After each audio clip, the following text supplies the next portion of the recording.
స్వచ్ఛమైన నాణ్యమైన గౌదర్పార్ పూజా ఉత్పత్తులు www.gaudarpar.com ద్వారా ఆన్లైన్ లో ఆర్డర్ చేయండి. మీ ఇంటిని దేవాలయంగా మార్చుకోండి. నమస్తే అమ్మా. నమస్తే తల్లి. అమ్మ, పోలాల అమావాస్య వస్తుంది కదా, ఉమ్. అసలు ఈ రోజు ఏం చేయాలి, ఏం చేయకూడదు, ఈ పేరు ఈ అమావాస్యకి ఎందుకు వచ్చింది, ఏంటి విశిష్టత ఒకసారి గుర్తు చేయరా?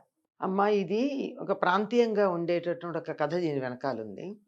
అది కాక చెప్పుకున్నట్టయితే పోలా అంటే బాగా తిని అలా విశ్రాంతి తీసుకుంటున్నటువంటి ఒక వృషభం అని అర్థం. కనుక ఈ రోజు వృషభాన్ని ఆరాధించే రోజు అని చెప్తారు. అంటే శ్రావణ మాసంలో చివరి కదా, ఇప్పటిదాకా పొలంలో దున్ని దున్ని దున్ని కాస్త విశ్రాంతి తీసుకుంటాయి. మళ్ళీ మళ్ళీ వేరే పనులు వచ్చేదాకా కాస్త రిలాక్సేషన్, ఎడ్లకి కాస్త అలా ఉన్నటువంటిది. దీనికి సంబంధించి శీలాదుడు అనేటటువంటి వాడికి సంబంధించిన కథ ఒకటి చెప్తారు. ఏంటమ్మది? ఒకప్పుడు శిలాదుడు అనేటటువంటి ఒక ఆయన పొలాన్ని దున్నుతూ ఉంటే అక్కడ ఆదివృషభం రూపంలో ఈయన ఆవిర్భవించాడని, ఆ రోజు అతన్ని అనుగ్రహిస్తే నీకేం కావాలి అంటే, ఈరోజు నన్ను వృషభంగా, ఈరోజు నన్ను పూజించే రోజుగా పెట్టమన్నాడు అని చెప్తారు. ఎందుకు ఆ మాట చెప్పాల్సి వచ్చింది అంటే, ఒకప్పుడు శివుడు బయటికి వెళ్ళినప్పుడు అంధకాసురుడు అనేటటువంటి వాడు ఒకడు వచ్చి, పార్వతీదేవి చాలా అందగత్తె కదా, ఆవిడని బలాత్కారం చేయడానికని వచ్చాడు.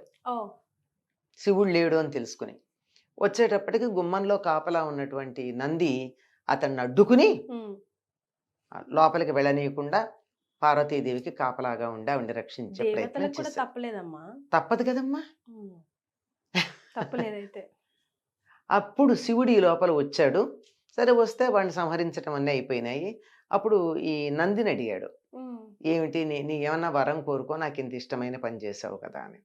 అంటే ఆయన, నేను వృషభ రూపంలో శిలాదుడికి అప్పుడు పొలం దున్నుతుంటే దొరికాను కదా, ఆ దొరికినటువంటిది శ్రావణ కృష్ణ అమావాస్య, ఆనాడు నన్ను పూజించేట్టు ఏర్పాటు చేసుకోమన్నాడు. అది అందుకని పోలకి సంబంధించిన అమావాస్య గనక పోల అమాస. అమావాస్య అమాస అంటే కదా, అదే మధ్యలో లా చేర్చుకుని పోలాల అమావాస్య అన్నారు. దీనికి సంబంధించి ప్రాంతీయమైన కథ కూడా ఒకటి ఉంది. ఇది గోదావరి జిల్లాకి సంబంధించింది. ఒక బ్రాహ్మణ దంపతులకి 7 కొడుకులు. 7 కొడుకులకు పెళ్ళిళ్ళు అయినాయి, అంతా బాగానే ఉంది. 7వ కోడలు సరిగ్గా ఈ రోజున అమ్మవారిని పూజ చేద్దామనేటప్పటికీ ఆవిడికి పుట్టిన బిడ్డ చచ్చిపోతూ ఉండడం జరిగేది. ఇలా 6 సార్లు అయింది. 7వసారి అందరూ తిడుతున్నారు, ఎప్పుడు పూజ జరగకుండా నువ్వు అడ్డుపడుతున్నావు, పిల్ల మృత శిశువు ఇంట్లో ఉంటే జరగదు కదా పూజలు విను.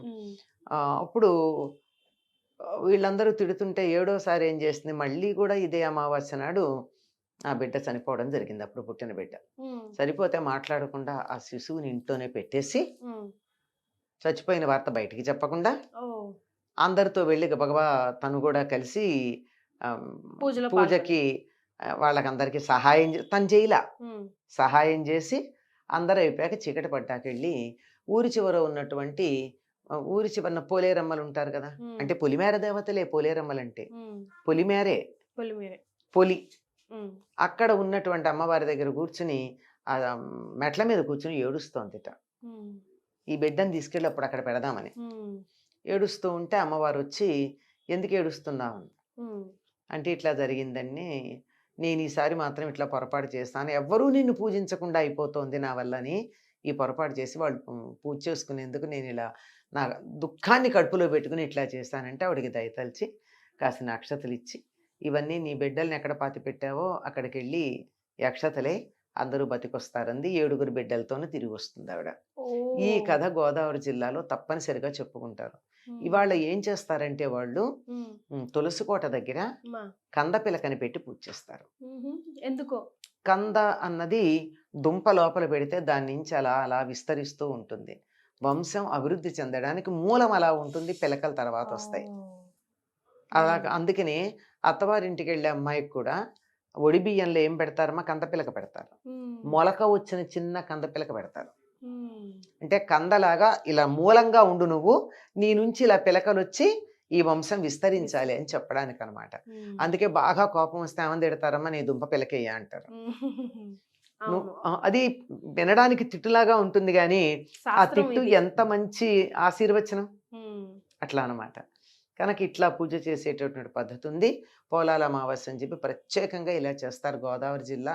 సరే ఈ మధ్య ఆ ప్రాంతానికి వెళ్ళొచ్చిన వాళ్ళు ఇది బాగుంది అనుకున్న వాళ్ళు చాలా మంది చేస్తున్నారు. అంటే ఇంట్లో పూజలాగా చేసుకోవాలమ్మా. అంతే ఈ కందని తులసి తులసి కోట కోట దగ్గర దగ్గర. తులసి ఉమ్, పైగా ఎలా ఉంటుంది ఆ పిల్లక కంద ఎలా వస్తుందో తెలుసా అమ్మా? ఉమ్, ఈ కంద ఇలా పైకి వచ్చి ఒక కాడ కొమ్మ ఉమ్. ఆకు కాడ పైకొచ్చి ఆకు ఇలా విస్తరించి ఒక గొడుగులాగా ఉంటుంది. చాలా బాగుంటుంది. ఓ, అసలు కంద పొలాలు కనుక మీరు చూసినట్టయితే మొత్తం అంతా ఇలా ఆకుపచ్చ గొడుగులు పెట్టినట్టుంటాయి.